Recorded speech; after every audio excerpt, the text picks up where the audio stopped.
warnings across the low country throughout the afternoon as well as the evening, threatening people and property from Walterboro to Mount Pleasant and other parts of South Carolina. We stayed on air for hours, keeping you safe. Good evening, everyone, and thank you for joining us tonight. I'm Carolyn Murray. We have team coverage tonight of Storm Team 2's weather coverage throughout the day.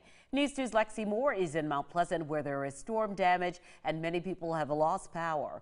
We begin tonight with News 2's Chief Meteorologist Rob Fowler, who's been updating us all afternoon. Rob, what is the latest in the forecast? Well, Carolyn, the latest is we can kind of take a breath and rest easy for tonight. The severe weather threat has diminished greatly. In fact, it's over. Tornado watches for all of South Carolina have been discontinued or expired. And I think you can see that a live look at Shem Creek, where things are looking good from Saltwater Cowboys. But not that long ago, we had very strong winds and very heavy rain moving right across the region. Here is what's left over from some of those storms, picking up on Storm Team 2 Live Viper. Still tornado watches in effect for southeastern North Carolina, but nowhere here in South Carolina. And as far as rainfall, just a few light showers offshore after seeing, in some cases, a burst of rain that moved on through with a lot of lightning. Quite the light show. If you're looking out in the ocean, you're most likely picking up on that. So again, quiet for the rest of the night. But having said that, we're watching another developing storm coming in for tomorrow afternoon. We'll follow along with it.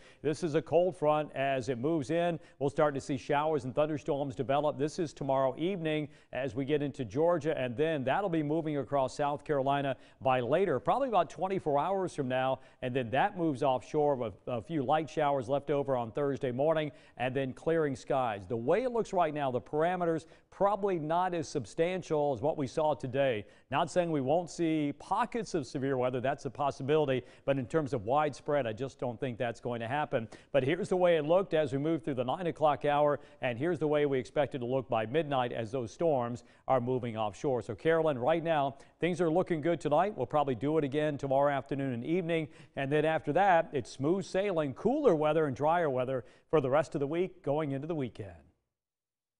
Rob, thank you. And of course, News 2's Lexi Moore has been in the storm all day, watching it very closely, Rob.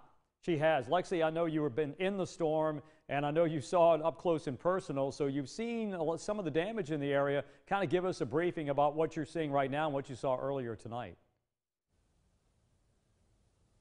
Hey, Carolyn and Rob. Well, I started out my evening all the way in Dorchester County in Somerville, made my way over here to Mount Pleasant. And let me tell you guys, on the way here, lots of debris on the ground, lots of stoplights out as well. A lot of people still traveling on the roads, but the rain and the winds have calmed down. But I did definitely watch those develop over the afternoon and kept updating on Twitter, just, staying safe inside the car. But let me step out of the way and show you a little more of what that storm damages and what those heavy winds did to some neighborhoods. I'm here off of Mathis Ferry Road in Mount Pleasant. As you can see, lots of debris on the ground from those strong wind impacts of trees coming down. As I was coming down Mathis Ferry just a few moments ago, Mount Pleasant Public Works was just cutting down a very big tree. They had part of the road blocked off, and now that just opened, so we made our way to a safer location to kind of show you what's left of those storm impacts. And I've also throughout the night been in contact with people with Dominion Energy. Paul Fisher, he's the spokesperson, and he tells me currently right now there are 10,000 of their customers are without power, mainly in Charleston County, about 7,000 people. He says he wants people to make sure they know they're staying away from any active power lines and they're remaining safe inside. Rebuilding infrastructure, those types of restoration efforts do take longer. That work can take hours. We will be working throughout the night to make sure that we can get all of our customers back on just as quickly and safely as we can. And Dominion Energy expects all the power to be restored by tomorrow in Public Works, and also Dominion Energy crews are working all throughout the night to make sure everyone is safe in Charleston County and especially all across the Low Country. Reporting live in Mount Pleasant, I'm Lexi Moore, Count on 2. Lexi, thank you. And right now we want to show you video. This is in Mount Pleasant, where crews worked to remove a large tree on Coleman Boulevard. The tree blocked one lane of traffic. It took them about an hour to clean up the mess. This is just one of several areas in Mount Pleasant that saw serious damage as storms moved across the area this afternoon and this evening. And right now, we want to show you a picture of an uprooted tree. This is actually right outside of our News 2 studio. We are still working to learn more details about the cleanup process that's happening, not only here in Mount Pleasant, but on the islands as well.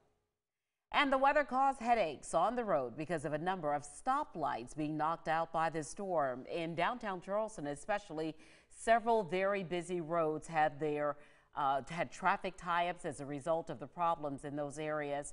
News 2's Katie Augustine spent the evening driving through James Island, downtown Charleston, and Mount Pleasant, taking a look at the damage.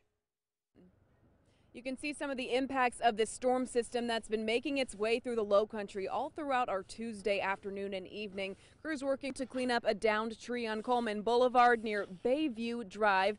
This is just some of the reports of downed trees, downed limbs, puddles and things like that we've been seeing as a result of this storm system. I was on James Island earlier this evening, saw some stoplights out, down debris, lots going on out there, and we made our way over to Mount Pleasant where we saw power outages, all the lamp posts out in the Walmart parking lot, so things have really been affected by this storm system. We will continue to monitor reports of any downed trees, downed power lines, anything like that as this evening and night goes on. Stick with Storm Team 2 for the latest. In Mount Pleasant, I'm Katie Augustine. Count on 2. And in Dorchester County, there are several reports of downed trees because of this storm. We want to show you video that our crew in Somerville was able to get. Deputies tell us that multiple trees came down on houses on West Main Street. Also, lanes of I-95 were blocked because of a downed tree. Several power lines were also down as a result of this storm. A tornado warning forced the members of the South Carolina legislature into the State House basement. South Carolina House of Representatives Bobby Cox tweeted this picture saying that he's never seen this part of the Capitol, and he says they were sent to the basement of the Capitol to stay safe. I spoke with South Carolina Representative Wendell Gilliard by phone, who said it was certainly a scary situation. This has never happened before, so what I did when we got to the lowest point of the state capitol underground, I was asking all the people who are senior to me if has this ever happened before, and they said no. And most of them had never been part of the building before, believe it or not. There was a confirmed tornado that touched down in Allendale County earlier this afternoon. This is video from around 4 o'clock when a twister could be seen in the distance. We are still working to get more information about the extent of damage and whether anyone was hurt. National Weather Service crews are expected to be out in that area tomorrow, again surveying the damage, and we will of course report on that as it comes in. And across the state, about 15,000 people are without power. Of course, we are reminding you that you can stay on top of the forecast and power outages by getting information from our Storm Team 2 app. It has live radar, hourly, and extended forecast too. You'll find it when you search WCBD in your app store.